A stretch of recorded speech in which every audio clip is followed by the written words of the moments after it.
keep having in the entire belt of South Asia, and where Pakistan and India where Pakistan is getting affected. Okay, Colonel Dev, how do you view this? Because most certainly seeking a ceasefire was nothing that India wanted or expressed its desire for. It came from the other side. Clearly, Pakistan wasn't as prepared, or perhaps it wanted some more time. If we're giving into this particular demand that they're working around in order to refuel, in order to reassess their military strategies, how is it going to play out for us eventually? Right. So, Christine, I'll talk about two things here. One is the ideological, distinguishing of the Pakistani state. That entire build-up. I will, exhort you as a journalist and many others who are aspiring to become, think tank. Please read a book called The Quranic Concept of War by Brigadier S.K. Malik, written in 1970s under the tutelage of Ziaul Haq. Now, when you read that, it's a typical phase in war where you are getting hammered, or there is an exponential threat to your existence or getting harmed. It's a typical, in English you can convert it into whatever verse, but it basically means that you buy time, you blackmail or you buy out people to get your things done, and then you build up till you can fight again. So, Pakistan is somebody who will never let that ideological difference with India go away. Given the situation that they initiated Pahalgam, their media, their people are against them. They tried to become extra smart by striking our military installations, and they got hammered for it. Today the situation is that they will be asked many hundred more questions in the next 3-4 months about what they are doing, because 70 years of Kashmir has failed with abrogation of 370. While India was trying to grow economically and tourism was getting a boost, they have done a very, very, very naive act of not only killing innocents, but killing based on a radical religious principle. So I think that is where it is all stemming up. And also these so-called drones going over the Guru Munir Sahib in Amritsar and other religious places are typically solidifying the ideation of Pakistan, the ideology of Pakistan, which needs to be guarded against. So anything called ceasefire is basically build-up time for Pakistan. The good part, like I said earlier, is that we now retain the initiative when to turn off that ceasefire and when to act the way we want. So it will now be from a position of a lot of strength which will withdraw. We will actually decide when that is to happen. So I think insofar as Pakistan is concerned, their days are never numbered in terms of their existence, because they can be an X economy, they can become a Y, and they can go to oblivion, but they will still exist. A primitive race on earth also existed. Yeah. So it is just that they're going there. The only difference is their generals are billion-dollar industry holders, they are entrepreneurs, they have businesses abroad. Any general whose family today is in Pakistan, with them in just 3 days of crisis, you name one general or army commander whose family is in Pakistan. But parallelly, what we must strive for, Colonel Rohitdev, is also to quash this two-pronged strategy that they're resorting to. One is, of course, projecting to the world that we are the victim, projecting to the world that we have been hit and hence we are retaliating. And the other is, of course, this constant re-emphasis on how we only are seeking peace in the region. We are holier than thou. So that kind of... You're right, Kritzwin. See, when you say you're a terrorist state, what is the data sheet which Pakistan shows? We are the worst affected by terrorism. Now, if you only cultivate terrorists, obviously the strikes will happen with you also, because there is this much of a differentiation between people living good, people living bad. Terrorists are not multi-million-dollar people holding a gun. Those multi-million-dollar are masterminds. They may be operating out of some other country, maybe even residing in India. That third state we have in our own India, or on our own soil.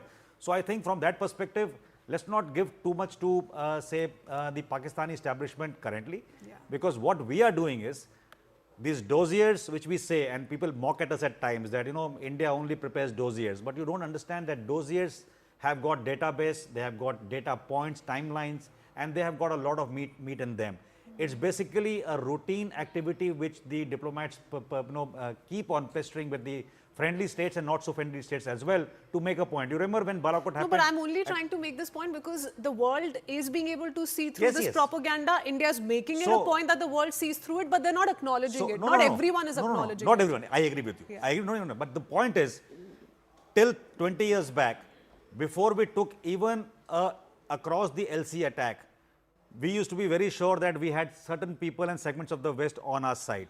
Today, we're not looking at it. Today, we can do what we want and then create on the narrative because we have all the documents and dossiers ready to showcase thereafter. That's a huge difference. Whereas Pakistan does not have that kind of a handle with anybody today. So today, when they come begging for this ceasefire and which they have violated on their own violation, I think they are on the back foot. So they can say Brahmos, they can say tomorrow S-400 also came to some other place. Who cares?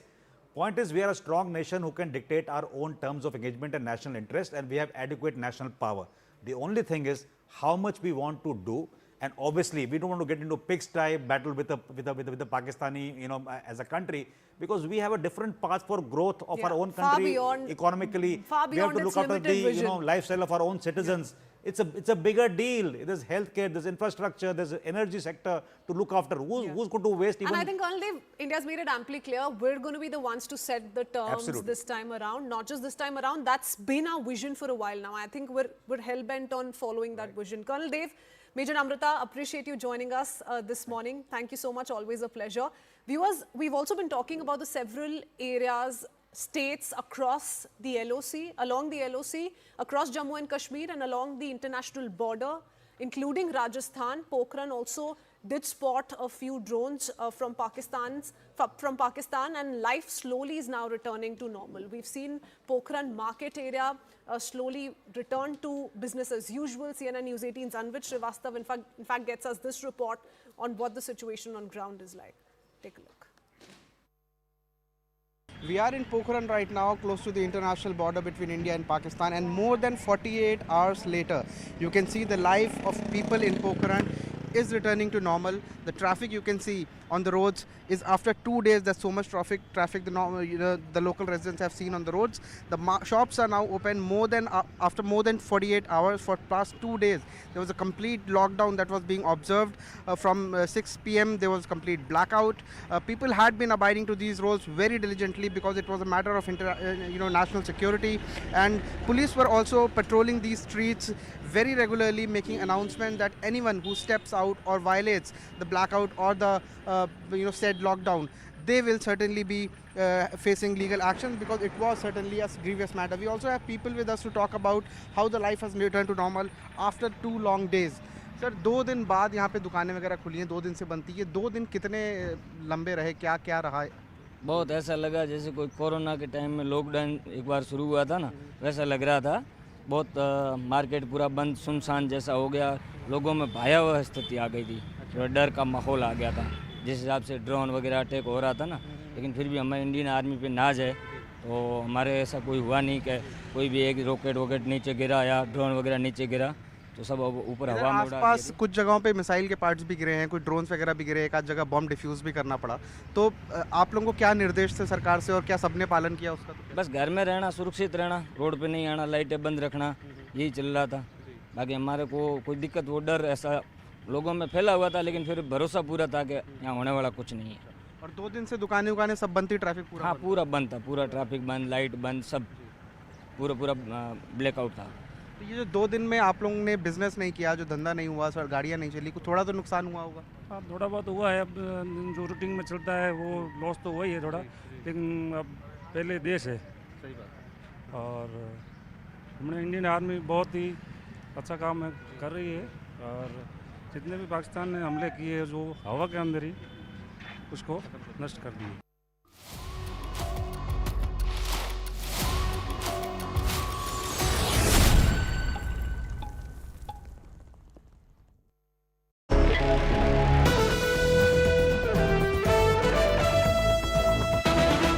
Attention to another bit of breaking news update that's just come in. As we were discussing, the first statement by US President Donald Trump is here. Despite the ceasefire violation by Pakistan, US President Donald Trump has once again claimed credit. He's hailed India and Pakistan's leadership. A detailed comment that's come in from Donald Trump. He's taken to his social media account. He says, "I'm very proud of the strong and unwaveringly powerful leadership of India and Pakistan for having the strength, wisdom and fortitude to fully know and understand that it was time to stop the current aggression that could have led to the death and destruction of so many and so much." He then goes on to say, millions of good and innocent people could have died. Your legacy is greatly enhanced by your brave actions. I'm proud that US was able to help you arrive at this historic and heroic decision. So that's the comment that's coming from Donald Trump. And this is exactly what we were talking about. General Kochar, Colonel Dev, this is what we were discussing. Has Donald Trump really missed the gun? Has he forgotten what's happened the last few hours? He continues to hail India and Pakistan's leadership and continues to claim credit whilst perhaps forgetting what really has happened and how Pakistan once again has crossed the line, General Kochar.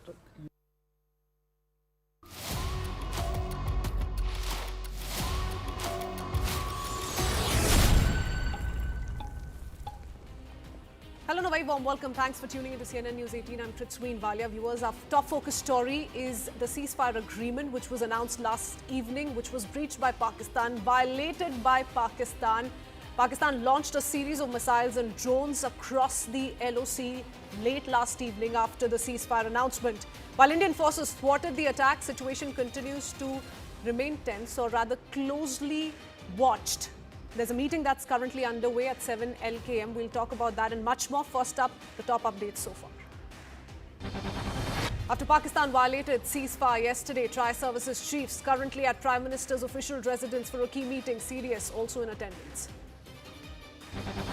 In a CNN News 18 exclusive news break, we've learned that Pakistan is now begging for a ceasefire, which was not from a position of strength but sheer vulnerability.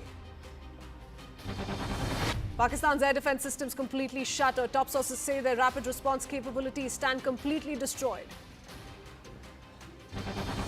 Despite the ceasefire violation, US President Trump has once again claimed credit, hails India and Pakistan's partnership, says US will significantly increase trade with both the nations. After violating ceasefire, Pakistan now tries to play victim card by pinning the blame on India. Pakistan alleges it was India that fired Brahmos missiles over several locations across the border. Pakistan was then forced to retaliate. Amid India-Pakistan tensions, Defence Minister Rajnath Singh set to virtually inaugurate Brahmos facility in Lucknow.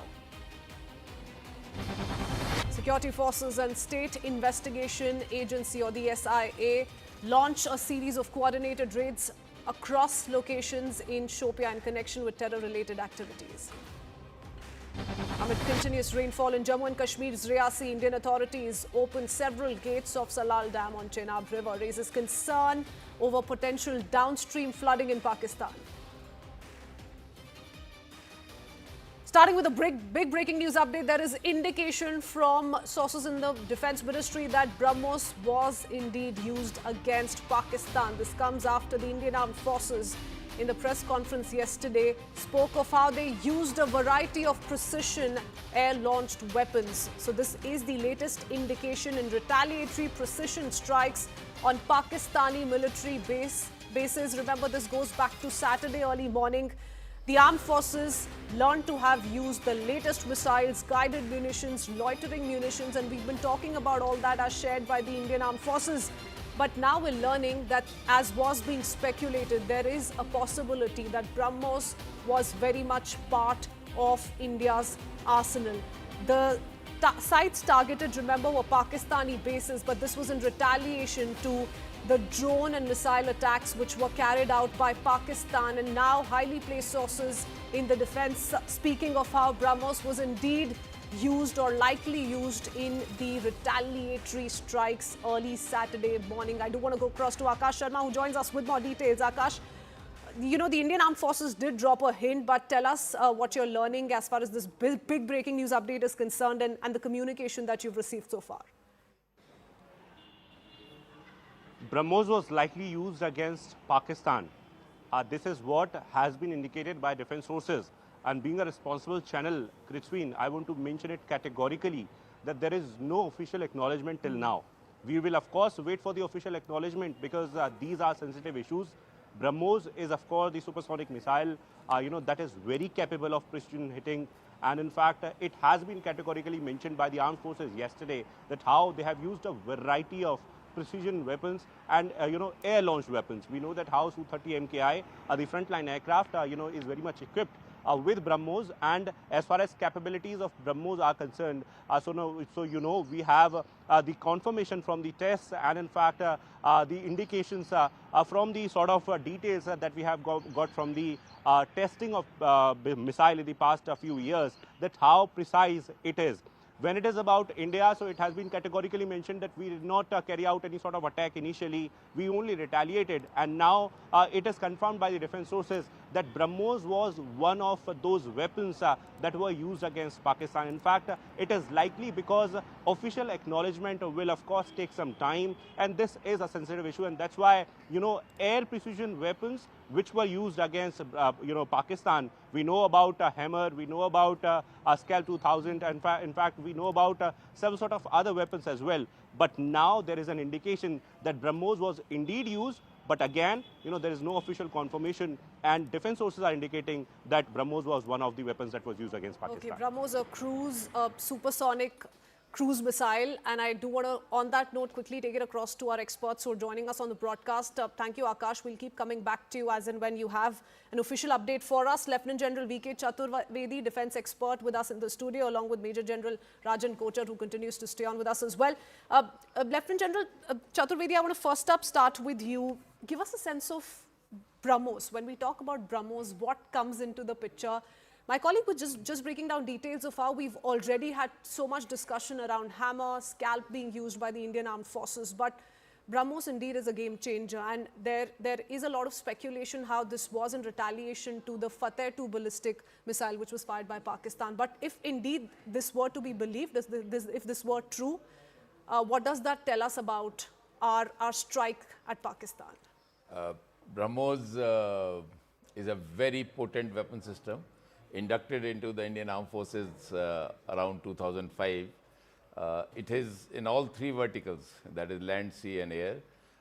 It is supersonic, has a range of 290 kilometers declared, but it is capable of increasing its range beyond that also.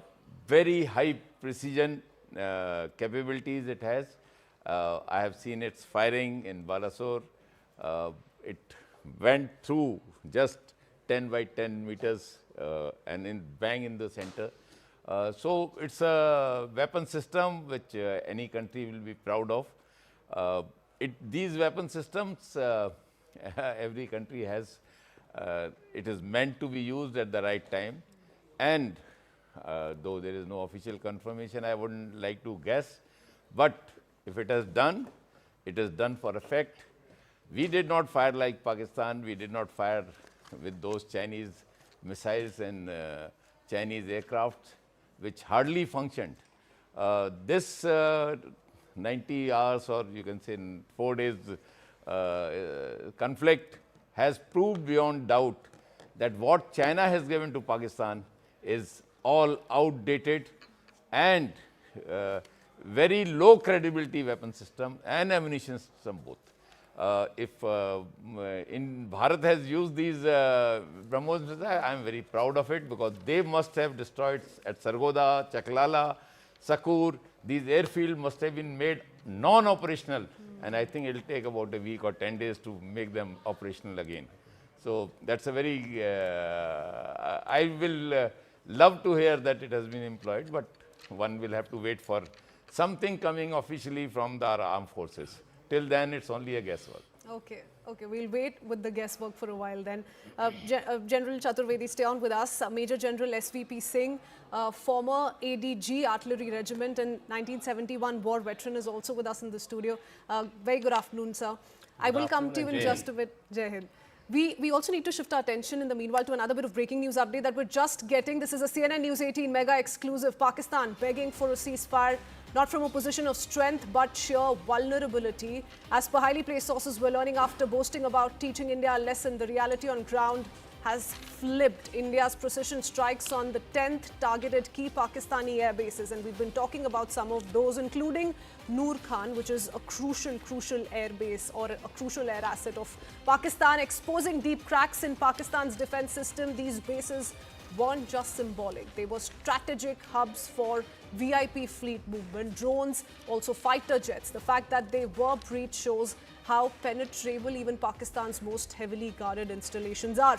India's strikes degraded Pakistan's forward operating capabilities, exposed the gaps in radar coverage, air defense coordination and command control. So the fact that we were able to get to some of these crucial air bases in Pakistan becomes extremely crucial, and that's where conversation around India's arsenal comes into play. The fact that if at all Brahmos missile was indeed used, that's going to be a huge impact. That's going to be a big story, and we're going to try and decode the exclusive bit of information that we've just accessed here on CNN News 18. Of course, strategic affairs editor Manoj Gupta getting us these crucial inputs. We will take it across to our defense experts as well, but for now, going across to Akash Sharma for a quick update. Akash, we were just discussing how in all likelihood Brahmos missile was indeed used. This is as per sources, so we're going to wait it out for a little while longer, but piece this entire exclusive update for us, Akash. Right, so there is a reason why Pakistan was begging for ceasefire, and this is what Manoj Gupta has been reporting for us. How we have penetrated in their systems, how their air defense systems got failed after in front of these sort of weapons that were fired, and how there was a sort of destruction to their important air bases. We know about the runway at Noor Khan, and in fact in Munir also we know that how the place from where they were carrying out their drone operations was destroyed. So Manoj Gupta has been telling us that this is actually the reason, because they have got their lessons that in war with Pakistan, with India, in fact between India and Pakistan, in conventional warfare at least they cannot win. And this is the reason why they tried, in fact DGMO Pakistan called here, and in fact it was tried that some sort of ceasefire understanding should happen between the countries, and that's when we saw that both the sides had a communication and conversation about it, and then subsequently it was agreed upon that now we will communicate further, and in fact we'll meet on 12th of May. Also, as far as the air defense systems of Pakistan are concerned, so we know that how they are using HQ9, which is from China, and the entire family of HQ9. They have got several surface-to-air missiles, long range, short range, medium range, but all of these systems, you see, the destruction that we intended to do, we were successful in it. Whatever they tried got failed. Our Akash Tir, our AD guns, our S-400, played an important role. And then we have a sort of integration among, these systems. So all of it, worked in our favor. On the other hand, they got failed. And in fact, Raksha Mantri, you must be remembering, pointed out that how quality is important. Quality matters the most, and that's why we focus on quality. We are, of course, focusing on Atmanirbharta in the defense sector. In the last few years, we have seen that how several indigenous platforms have been inducted in the Indian Armed Forces. But then, specifically, we talk about air defense systems. So, Akash air defense system is something that forces relied on, and it has worked pretty well, and it has taught lessons to Pakistan. Okay, Akash, it's also important to put in perspective why India had to go ahead with this kind of retaliation. So before taking this conversation forward and talking about this exclusive that we've just picked up, give us a sense of which Pakistani attack are we talking about? This is the day when 300 to 400 drones were hurled within India, and this is not just Jammu and Kashmir, parts of several other states across the IB as well. Akash. Yes, day before yesterday night, the last night and the last to last night, in fact, the attack happened. We know that how they tried, more than 40 places, 40 locations. In fact, 40 attacks were there. Barrage of drones came. Barrage of missiles came, and in fact we know that how they in fact tried to target New Delhi, where their missile was intercepted and was destroyed. At that point in time, a retaliation was there, and then we know that how their air bases were targeted. There at least 4 air bases, their radar systems and important places where they have placed their weapons and in fact the ammunition across along the line of control were destroyed. We know that how simultaneously it was happening that they have been firing on the LC with artillery. In fact, they have placed their artillery in the civilian population just to showcase that how India is targeting the civilian population. And in fact, they were firing from those locations. From artillery, it was happening at LC. From drones, it was happening in the hinterland where they were firing drones. And when they realized that they are not able to penetrate in our system using drones, they in fact fired the ballistic missiles. And this is when the retaliation happened, and retaliation in such a way that we distracted there at least 4 airbase stations, in which one we have got a confirmation that it was runway, at one Air Force station from where they have been, operating their, JF-17 and in fact the transport aircrafts. In fact, one Air Force station which is very crucial and important for them, in fact, from where they have been operating their C-130, Hercules. In fact, that was targeted and successfully targeted, we have been given to understand. And this is the reason why, Pakistan was forced to make a call and, was forced to, beg for ceasefire. Okay, Akash, many thanks for getting us all those details. General Kochar, what I do want to understand from you is, all right, before I come to you, General Kochar, these are visuals that we are picking up of the meeting that was underway at Prime Minister's official residence. Not quite sure if that meeting is concluded, but these are visuals that have come in of Prime Minister chairing this all-important meeting at 7 Lokalyan Marg with the Tri-Services Chief. You see Raksha Mantri Rajnath Singh seated right next to him. External Affairs Minister S. Shankar also in attendance. NSA Ajit Doval also can be spotted very clearly. So yes, a high level security meeting that has been ongoing at the Prime Minister's residence. Now we've seen several such snippets, Akash. The past few days we've seen these meetings take place at regular intervals. What are you learning from highly placed sources on what can we expect next? It's not necessary that after each such meeting we've heard from the government communicate officially to the masses on what's next, what's happening in the latest. So a formal communication cannot be expected, but there's a lot of brainstorming that is currently underway. Yes, and in fact, we have been seeing, I'm sorry, these meetings on a regular basis, Kritzween, from last, I should say 10 to 15 days, starting from 23rd of April, when, it was just one day after the attacks that happened in Pahalgam. We know that how Prime Minister, came back from his Saudi visit. In fact, he cut short his, Saudi visit and, was a very part of the important meetings, happened here. CCS first and then high-level meetings, individual meetings with the service chiefs and with Raksha Mantri as well. And, it has been going on since then. We have been seeing that how Raksha Mantri is meeting the service chiefs, CDS and NSA, and a number of meetings have happened in the last few days. Even before the operation, the Operation Sindoor, when it was launched, the midnight, just before that also, NSA met with Raksha Mantri and Prime Minister, and possibly a call was taken as to in what design and, in what circumstances this operation will be launched, with what intensity possibly. And now today also, when we have developments that Pakistan has agreed, in fact, Pakistan and India, both countries have agreed on the sort of, in fact, there is an understanding that they won't be continuing the military activities, and Pakistan will not be involved in the sort of firing.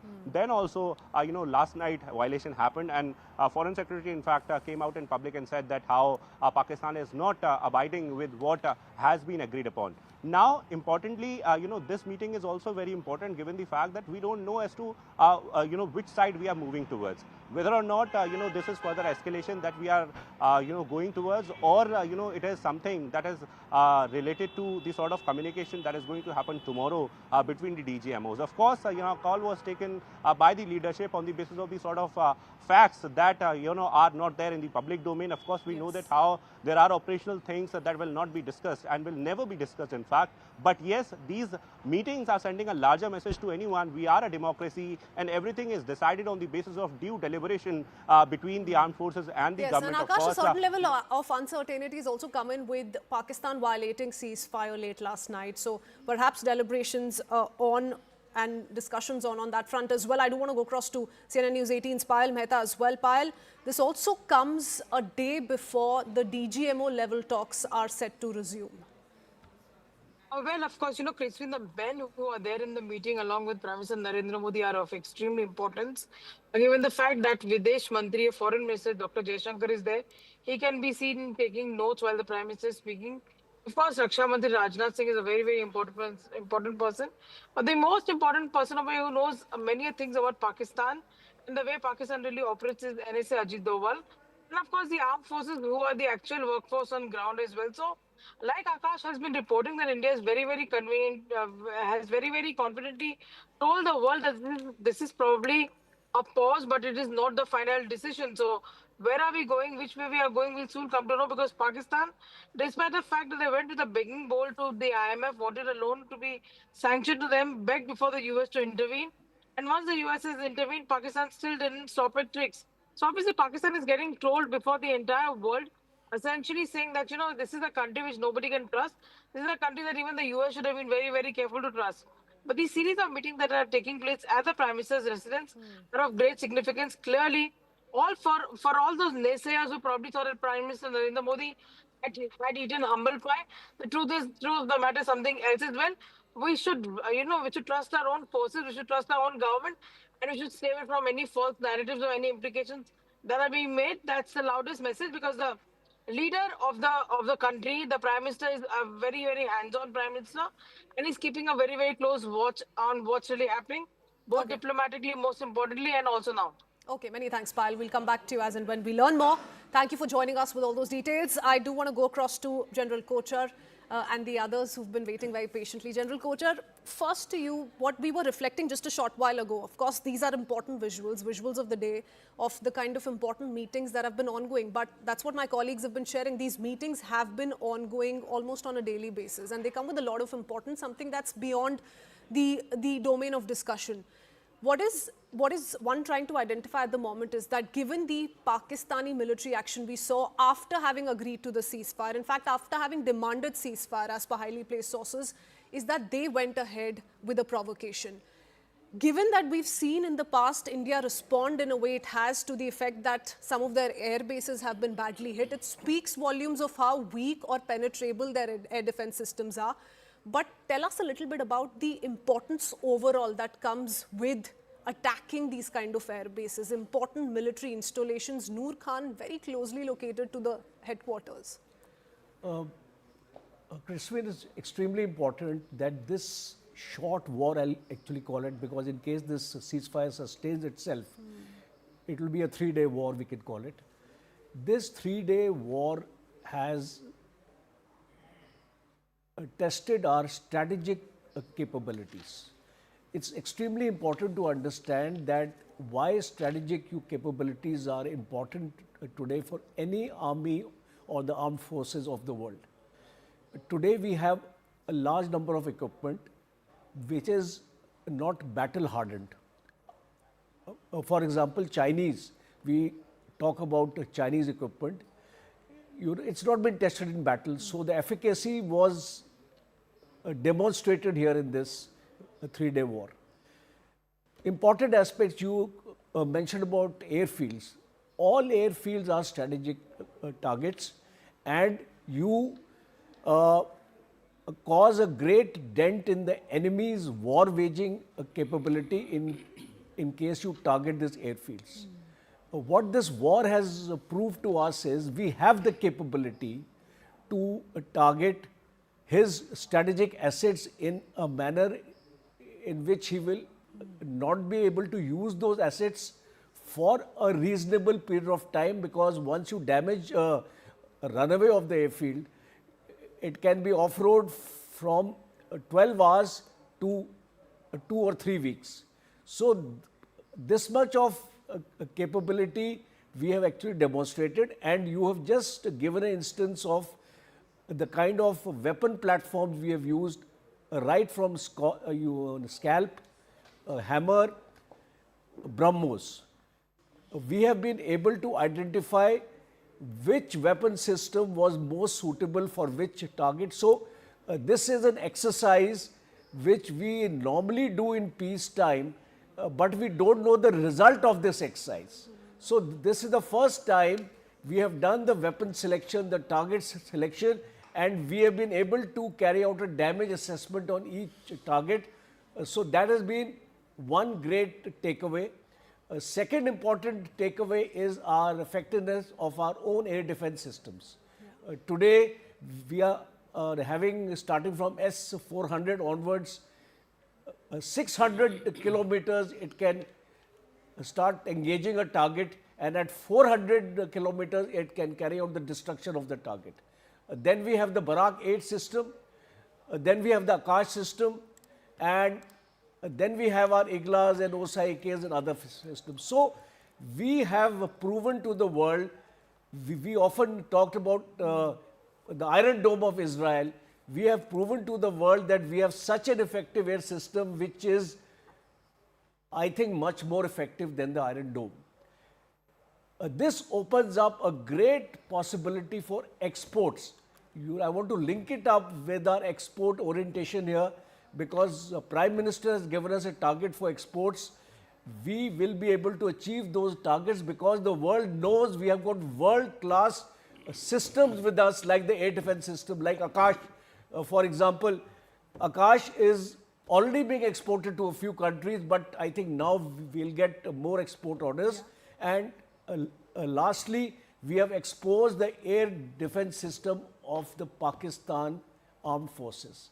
We have been able to easily penetrate Brahmos, for example, is a supersonic missile, 3 Mach speed, up to 350 kilometers in all its variants. We have been able to carry out strikes without being interfered by the enemy air defense system. I think that is a very key takeaway, and I think Pakistan, why it went for a ceasefire is because of the degradation of its strategic infrastructure, like the air bases, because no armed forces can fight a war in case its air force has been badly degraded. So these are, I feel, the key takeaways in this war. Okay. General Singh, would you want to come in on that? Do you think Pakistan, in that sense, is relying on the ceasefire in the long-term or short-term basis? Because one concern that I spoke of a short while ago is also, what if this is Pakistan seeking more time, General Singh? What if this is Pakistan wanting to amp up its ammunition once again? We've been seeing the kind of artillery shelling that they've been going ahead with. Apart from drones, loitering munition, we've seen how they've resorted to artillery shelling, and that's caused a significant damage right across the LOC as well, in terms of damaging certain houses as well, civilian casualties. But do you think this could be one possible reason too?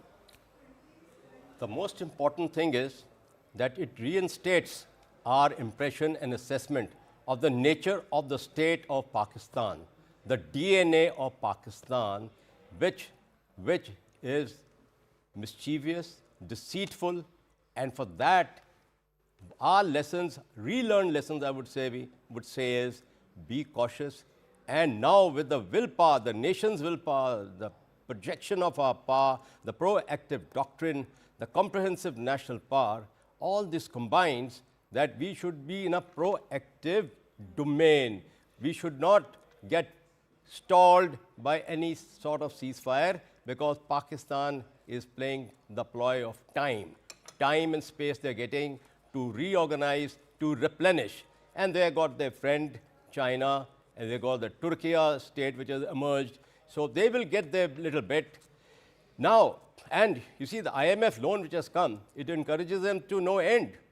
And I only hope that the IMF holds it back as a geopolitical weapon over them and gives it to them only in tidbits. So now, another lesson which has come out very loud and clear, I will just dwell on what General Kochhar said, and I will say the biggest lesson of these 3 days is that the air defense is the shield of any nation's armed forces and national security. And the shield of India, how our air defense system has provided us the payoffs, shows that our integrated command and control system of the air defense is not only fully intact, but not only it has got the ability to engage targets, but our control and reporting system and the integration of the grid is there, starting from SMERGE right down to our air defense brigades. There's a grid. So automatic return of fire is right on ball for us. Now, other lesson which has come out, which is of course the world is practicing also, is the non-contact warfare. These 72, 96 hours have got to front play that non-contact warfare, the use of missiles, use of drones, use of long-range artillery guns and rocket systems, they are there to stay. So for what we have to do, our Atmanirbhar should go forward with higher killer drones, kamikaze drones. We need them because that is the warfare. And we are going to train on drone warfare, anti-drone warfare, because that is the one. I am not so much worried on this Pakistan front, but we have to take care of the big brother there, China. You see, not only the northern borders, but the complete northeast and east. So we have to take care of them. They have got a technological advantage over us right now, and we have to make it up. The next point is, what a great thing has happened is that last few years, after the creation of the appointment of Chief of Defense Staff and the process and thought of theaterization, I think these days from 22nd April onwards, the meeting of the service chiefs right at the highest executive authority, the Prime Minister, and the many meetings which have taken place, it is now a well-oiled machinery. They know what has to be done in planning. They now know targeting has been confirmed. What Indian Air Force has done is a commendable job. I think others have to learn a lesson. They will now like to know how we went in for such targeting and how we put into effect this scalp and hammer missile bombs. Yeah. You know, it is a fantastic and targeting show. not just their air bases, also Operation Sindoor. The precision strikes carried out during the operation, it was absolutely splendid to have reported through and through. General Singh, we'll have to pause for a little while. I'd just like to add one point. Okay. That is, that today, I think we have been able to not only war game, we have practiced the theaterization, and theater commands now, I think, get a springboard from this action. Okay, General Singh, and like you rightly pointed out, the bigger dragon to watch out for is sitting right besides Pakistan. And as for Pakistan, I think the late night ceasefire violations are indicative of how, or rather have reaffirmed our belief of how Pakistan cannot be trusted. Gentlemen, I'll come back to you in just a bit after a very quick break.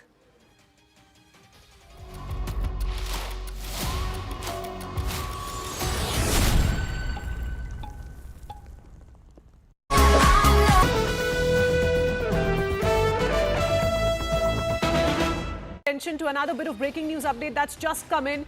As we were discussing, the first statement by US President Donald Trump is here. Despite the ceasefire violation by Pakistan, US President Donald Trump has once again claimed credit. He's hailed India and Pakistan's leadership. A detailed comment that's come in from Donald Trump. He's taken to a social media account. He says, "I'm very proud of the strong and unwaveringly powerful leadership of India and Pakistan for having the strength, wisdom, and fortitude to fully know and understand that it was time to stop the current aggression that could have led to the death and destruction of so many and so much."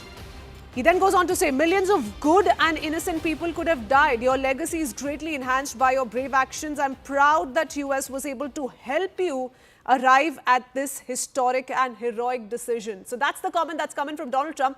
And this is exactly what we were talking about. General Kochar, Colonel Dev, this is what we were discussing. Has Donald Trump really missed the gun? Has he forgotten what's happened the last few hours? He continues to hail India and Pakistan's leadership and continues to claim credit whilst perhaps forgetting what really has happened and how Pakistan once again has crossed the line, General Kochar.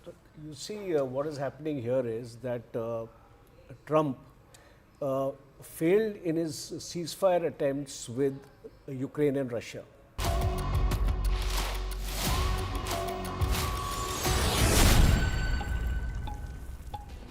Welcome back. Thanks for staying tuned. These are conversations that are taking place, remember, a day after ceasefire was agreed upon between India and Pakistan. As per highly placed sources were learning, it was Pakistan that reached out to India's DGMO. Those talks to resume once again tomorrow. 12th is when those talks will resume. And as we speak, an important high-level meeting currently underway at 7 Lok Kalyan Marg. Prime Minister's official residents in attendance are the 3 services chiefs along with the CDS, also NSA Ajit Doval, Raksha Mantri and External Affairs Minister in attendance as well. With me in the studio, we have our panelists, our experts, defense experts. I do want to go across to Lieutenant General V.K. Chaturvedi on that note. General Chaturvedi, we've been talking about what's happened so far, what can possibly happen. India weighing in on all possibilities at the moment. What's been the loudest message so far as per you? India's made it clear, we're not going to strike first, but we will strike back and perhaps in a more effective way. you have very correctly stated that the future is very, very clear now. We have laid down the Lakshman Rekha. We have said that any attack of terror will be taken as an act of war. We have also said that when it comes to retaliation against